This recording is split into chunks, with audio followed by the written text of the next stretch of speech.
I eat, I'm very hungry and I have a craving for sweet, and I get a nice bar of chocolate, not now, I'll let me finish my point. I have a bar of chocolate and I bite to it. What do I experience? Ah, so tasty, so good, right? I'm so happy. I'm experiencing happiness. So now tell me, where this happiness come from? It comes from the chocolate, right? Listen, one second, let me finish. Before I didn't have chocolate, I was miserable. Now I ate chocolate, I'm so happy. So where is this happiness come from? Chocolate. Don't be philosophical. It is very simple, right? I have a chocolate, I bite into it, and I become happy. Therefore, the happiness comes from the chocolate.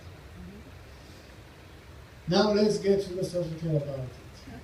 There is a serious problem here. If my happiness was in the chocolate, then this means that happiness is the property of chocolate. If happiness is the property of chocolate, it should make everybody happy. But not everybody who eats chocolate is happy. Is it not? Most people do, but not everybody. Not only that, wait, please let me finish my point, and then, you know what? Ask, tell me, ask.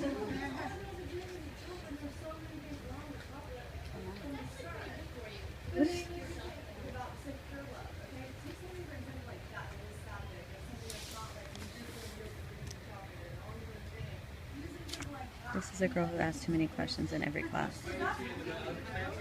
Okay, we have about 5 minutes. I want to complete my point. Okay? Chocolate. It's nothing personal about chocolate, okay? Somebody said All right. it's chocolate. Okay? Listen to me. Hey. Shh. Listen. I see it creates a lot of emotions here. That's okay. It's good. Let's give you another example. You want a child. Now I'm going to do a little poking here. Okay, you want a child very much. And then you get pregnant and you give birth to a beautiful child. What do you feel? So blissfully happy. Where is this happiness come from? From the child, right? Same problem. If happiness was the property of this child should make everybody happy. But this child is making your neighbors very miserable. He is crying all day long. If happiness was the property of this child will make you happy forever. Wherever you come in touch with this child, you will be happy. But when this child is sick and is crying, you are not happy at all, even though you are in the presence of this child. So happiness is not coming from the child, is not coming from the chocolate, is not coming from any object. This is the point I'm trying to make. So where happiness is coming from? There is a little analogy that I'm using in order to explain it. Think about the sun and the clouds. You see, today is a little cloudy day. If you go out, you will not see the sun, right? Because it is covered with clouds. You say today there is no sun. Truly speaking, you know, of course there is sun. It is just covered. But you say there is no sun today. And then the wind blows and scatters the clouds. And a ray of sun comes and hits you directly. And you say, oh, beautiful, the sun has come. Right? And then the same wind, again, is sending some more clouds covering again. And again, there is no sun. Okay? The sun, sorry, stands for your own self, for the innermost self, the Atman. What is the nature of the Atman? Ananda. It is bliss, absolute bliss. But the self is covered up with clouds. What are the clouds that are covering the This is the mind, or you can say desires, impurities, etc. All these is covering very thickly. It's like a thick layer of clouds that's covering the sky. And you are not able to see your innermost self. And then, what happens? The wind blows, scattering the clouds of desire. What happens? You are fulfilling a desire. What happens when you fulfill a strong desire? If you watch your mind, next time that you are fulfilling a very strong desire of you, when it is suddenly fulfilled, and you will feel very happy, if you observe your mind, you will see at that time your mind is very peaceful.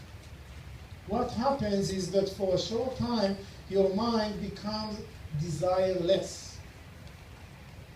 For a short while, your mind becomes clear of desire.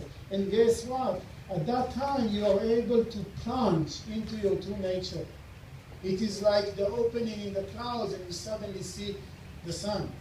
Suddenly there is an opening in all this thick covering of so many desires. And you are able to experience your true nature and you feel happy. So this happiness didn't come from the object. It comes simply that by fulfilling this desire, there is an opening in your mind and there is a state of desireless. At that time, you don't want anything. When you fall in love with someone and you are in the presence of that person, at that time, you don't want anything. You don't lack anything. All your desires are pushed aside, and then you are experiencing your true nature. So your happiness never comes from that person, never comes from object. Your happiness comes from within. It's just that there is a clearance in your mind, and you are able to experience your true nature is able to go through, you know? And the greater the fulfillment, the greater the opening. If you just fulfill a small desire, there is a little opening and you feel relatively more happy. And if it is a very big desire, feel immensely happy. There is a greater clearing of the mind. The problem is that very soon it closes back again. Again, there are new desires. Something new is coming up. Something is not right. You have to fill it up. So from the beginning of history, we are chasing our desires. We are just trying to fulfill them one after another, in order to somehow keep this opening from closing again. Yogis say this is a very bad approach.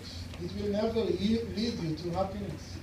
If you really want to have a complete, clear view of your true nature, instead of blowing the wind and trying to scatter the clouds, just go soar above the clouds.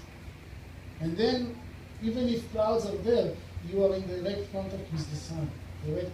In other words, you have to transcend the trigunas, you have to go beyond the mind, and then you are in direct vision of your true nature. You are always bathing in the ocean of bliss, no matter what happens and takes place. Our class is over. Questions in the next class. One moment of silence, and we will conclude.